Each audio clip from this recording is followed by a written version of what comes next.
Bienvenido a todos y todas los alumnos y alumnas del quinto A, proyecto 2, que se trata de una pancarta llamado Viaje de exploración y descubrimiento y conquista de nuevos mundos en este proyecto integrado que está en todas las asignaturas. Hoy veremos la microcápsula de ciencias naturales y matemáticas. En el proyecto anterior estuvimos viendo el agua, este recurso que para los pueblos de origen era tan importante porque es esencial para el desarrollo de la vida. Y en la vida nos enfocaremos en este segundo proyecto. Estudiaremos los seres más pequeños y abundantes de este mundo. ¿Alguna pista de quiénes son? Vamos. Ellos son las bacterias. También estudiaremos los virus y algunos hongos, que son los más pequeños de este mundo. Algunos datos curiosos de estos organismos unicelulares. Unicelulares, es decir, de una sola célula, por eso son pequeños. Son los más pequeños y abundantes del planeta. De hecho, un dato. En un gramo de arena hay 40 millones de estas bacterias.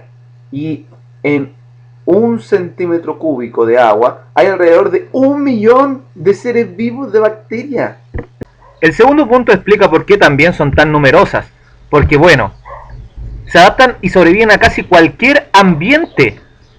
Todo hábitat de la Tierra puede ser, creciendo en el suelo, en los manantiales calientes y ácidos, en los desechos radioactivos, en las profundidades del mar, en la corteza terrestre. Algunas bacterias pueden incluso sobrevivir en condiciones extremas del espacio exterior, para que veas cómo se adaptan. El tercer punto habla de que hay algunos dañinos, que son unos pocos que generan enfermedades, pero la mayoría son útiles para los organismos. De hecho, en el cuarto punto dice, son imprescindibles para la vida de los organismos. Hay algunas bacterias que necesitamos para vivir, sin ellas no podríamos hacerlo. Todas estas características son de la bacteria. Pequeño ser vivo unicelular. Pero el virus también lo vamos a estudiar, pero es distinto el virus. Ya que a pesar del virus actuar como un ser vivo, es por muchos no considerado como un ser vivo, porque el virus por sí solo no se puede reproducir y no puede alimentarse. Él necesita de una célula.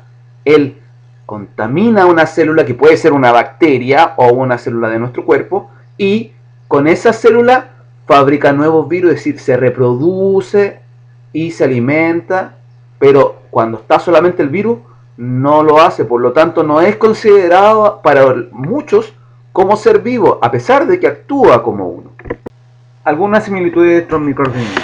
Bueno, son microscópicos los virus y las bacterias, por lo tanto no se pueden ver con el ojo humano.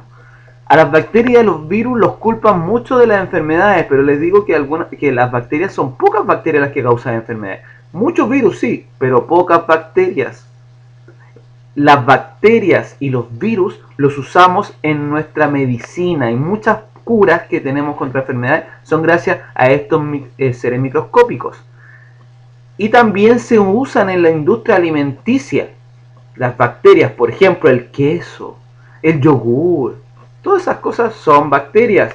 Y algunos virus hoy se están usando para el cuidado y conservación de los alimentos. Diferencia: las bacterias son unicelulares vivos, es decir, son células vivas. En cambio, los virus tienen material genético, se mueven, pero no crecen ni se reproducen, entonces no son considerados como seres vivos. Segundo, las bacterias son unicelulares, es decir, una sola célula, y los virus son más pequeños que las células, teniendo la información genética que tiene la célula, pero no tienen los como organelos que se llaman, que son como órganos chiquititos que lo hacen una célula. Entonces el virus no tiene célula. El virus necesita una célula, contamina una célula y ahí él se puede reproducir y funciona como ser vivo. Pero el virus solo no. Con respecto al tamaño, bueno, ninguno de los dos se puede ver, los dos son muy pequeños. Pero la bacteria, hay algunas bacterias hasta 100 veces más grandes que un virus, porque el virus en verdad es muy chiquitito. Porque obviamente al no ser célula y no tener las mismas cosas de la célula, necesita menos espacio, solamente tienen información genética. Resumen para ciencia. La actividad que tienen que hacer es leer del libro de Ciencias Naturales, la página 123, 124 y 125 de este texto que habla de estos microorganismos, y del libro de historia, la página 97, que habla de un aspecto interesante de las bacterias y los virus a la llegada de los colonizadores españoles. Luego de leer estas páginas, debes ver un enlace que yo voy a dejar al final de esta microcápsula. Va a aparecer ahí para que tú le hagas clic y veas un enlace que habla de los colonizadores europeos y lo que hubo, el intercambio biológico que hubo allí. Después de haber visto y leído todo lo antes dicho, vamos a responder lo siguiente. Vamos a nombrar y describir al menos 2 consecuencias positivas y 2 consecuencias negativas del intercambio biológico que hubo en el proceso de conquista por la llegada de los europeos y los pueblos aborígenes. También vamos a nombrar al menos 3 hábitos higiénicos que permiten el cuidado de los microorganismos patógenos, es decir, los que causan enfermedades, ¿cierto? Y esto tiene que ir acompañado de ilustraciones de los organismos y también de los conceptos o explicaciones estudiados. Ahí es libre, ustedes vean los que sean necesarios, pero los organismos como los virus y las bacterias que están en el libro, deben ustedes ilustrarlo en su pancarta.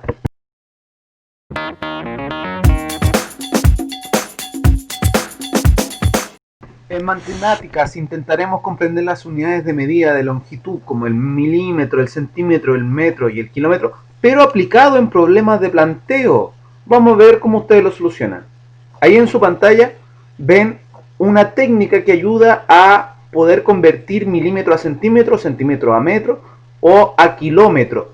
Y eso es amplificando o simplificando, es decir, multiplicando o dividiendo el número para convertirlo.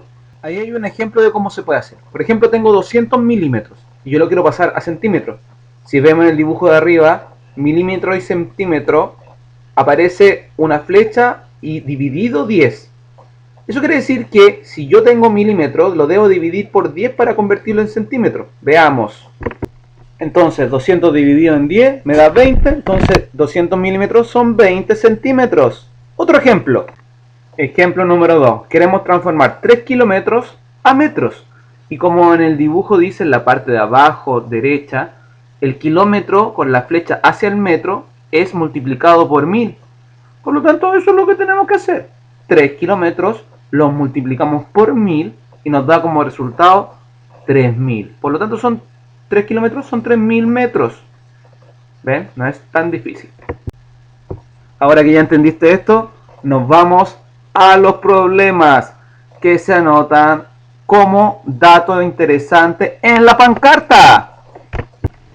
Número 1. Mi mamá me decía que un paso se aproxima a más o menos a 1 metro. Entonces, si el viaje de Colón fue de 6.500 kilómetros aproximadamente, ¿cuántos metros o cuántos pasos sería el viaje de esos exploradores europeos a América si se pudiera caminar? Porque sabemos que hay un mar, pero si se pudiera caminar, ¿cuántos pasos serían? Pregunta 2. Si el viaje de Colón duró un poco más de 2 meses, ¿cuántos kilómetros recorrió cada mes?